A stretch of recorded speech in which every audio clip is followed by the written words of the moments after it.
ಬಂಧುಗಳೇ, ಹೇಗಿದ್ದೀರಾ ನೀವೆಲ್ಲರೂ? ನಾನು ನಿಮ್ಮ ಅಬುರ್ ಅಜೀಜ್ ಸಮನೂರು. ನೋಡಿ, ಆ ಸೂರ್ಯ ಬೆಳಿಗ್ಗೆ ಹುಟ್ಟುತ್ತಾನೆ, ಜಗತ್ತಿಗೆ ಬೆಳಕು ನೀಡುತ್ತಾನೆ, ಬದುಕನ್ನು ತೋರಿಸಿಕೊಡುತ್ತಾನೆ. ಆದರೆ ಸೂರ್ಯನ ಶಾಖ ಹೆಚ್ಚಾದರೆ ಹಸಿರು ವನವು ಸುಟ್ಟು ಬೂದಿಯಾಗುತ್ತದೆ. ಸಂಸಾರವು ಅಷ್ಟೇ, ಅಲ್ಲಿ ಪ್ರೀತಿ ಇರಬೇಕು. ಆದರೆ ಆ ಪ್ರೀತಿ ಸಂಶಯವಾದರೆ ಬದುಕು ಸುಟ್ಟು ಭಸ್ಮವಾಗುತ್ತದೆ. ಪೆರಿಂದಲ್ಮನ್ನ ಶಹನಾಳ ಪಾಳಿಗೆ ಇಂದು ಕತ್ತಲಾಗಿದೆ. ಆಕೆ ಬೆಂಕಿಗೆ ಆಹುತಿಯಾಗಿದ್ದಾಳೆ.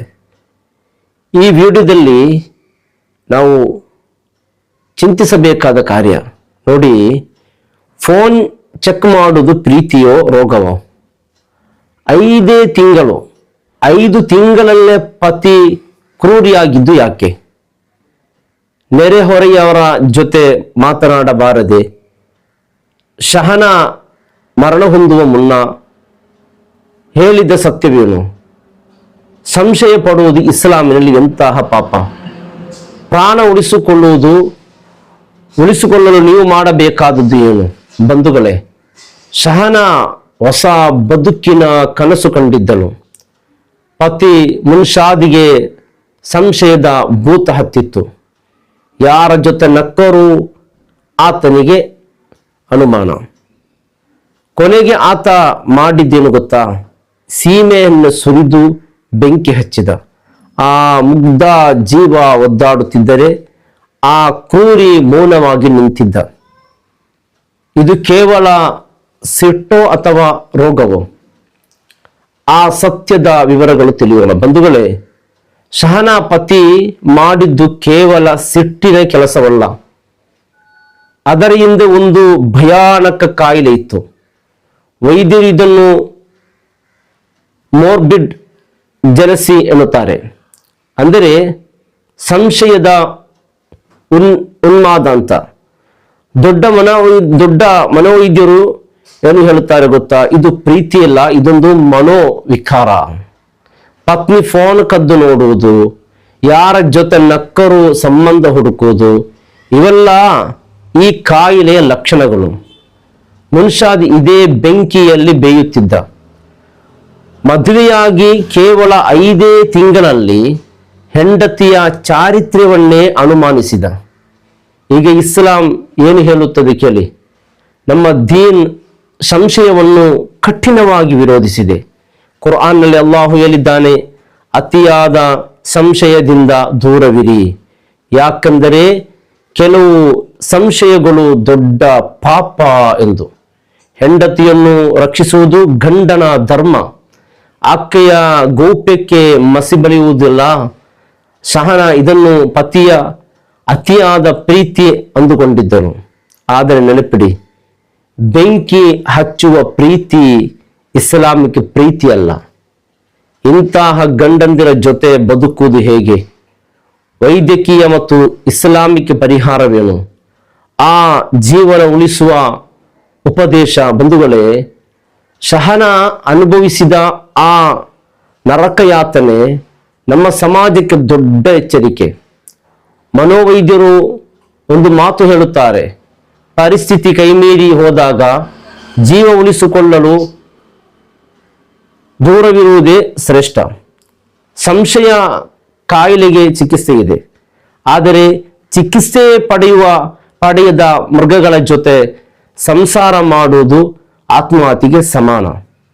ಇನ್ನೊಂದು ವಿಷಯ ಗಮನಿಸಿ ಬಂಧುಗಳೇ, ಈ ವಿಡಿಯೋದಲ್ಲಿ ಕೊನೆಯದಾಗಿ ಒಂದು ದುರಂತವಿದೆ. ತ್ರಿಶೂರ್ ಪಟಾಕಿ ಸ್ಫೋಟ, ಅಲ್ಲಿ 14 ಜೀವಗಳು ಬಲಿಯಾದವು. ಯಾಕೆ ಗೊತ್ತಾ? ಅಂಧ ಆಚರಣೆ ಮತ್ತು ಅಸಡ್ಡ ಪಟಾಕಿಯ ಅಬ್ಬರದಲ್ಲಿ ಪ್ರಾಣ ಕಳೆದುಕೊಳ್ಳುವುದು ಯಾವ ಧರ್ಮವೂ ಒಪ್ಪದ ಕೆಲಸ. ಅಪಾಯಕಾರಿ ಆಚರಣೆಗಳು ನಿಲ್ಲಿಸೋಣ. ಪರಿಸರ ಸ್ನೇಹಿ ಬದುಕನ್ನು ರೂಢಿಸಿಕೊಳ್ಳೋಣ. ನೋಡಿ, ಸತ್ತ ಮೇಲೆ, ಮರಣ ಹೊಂದಿದ ಮೇಲೆ ಕಣ್ಣೀರು ಹಾಕಿ ಪ್ರಯೋಜನವಿಲ್ಲ.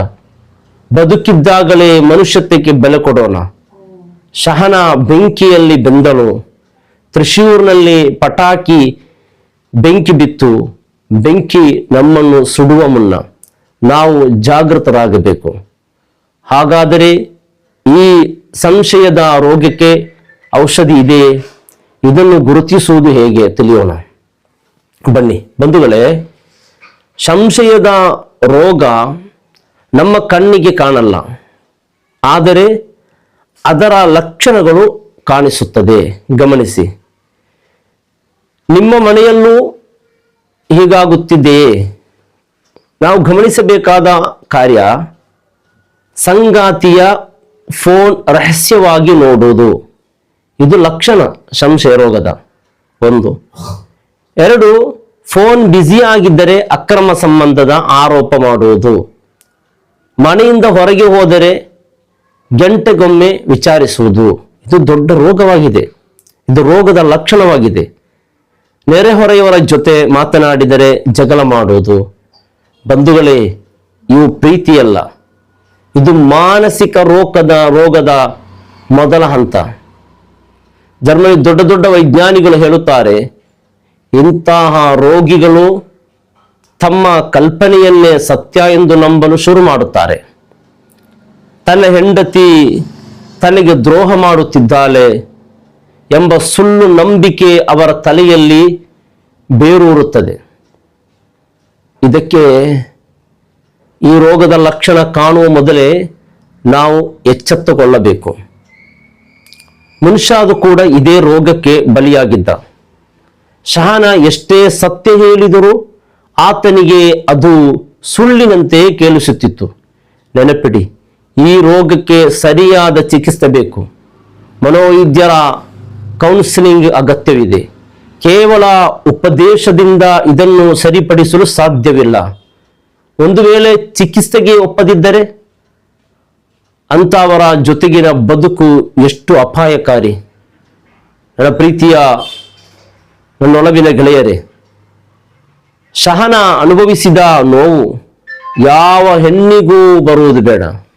ಸಂಶಯ ಅನ್ನೋದು ಕೇವಲ ಮನಸ್ಸಿನ ಕೊಳೆಯಲ್ಲ, ಅದು ಸಂಸಾರವನ್ನೇ ಸುಡುವ ಜ್ವಾಲೆ.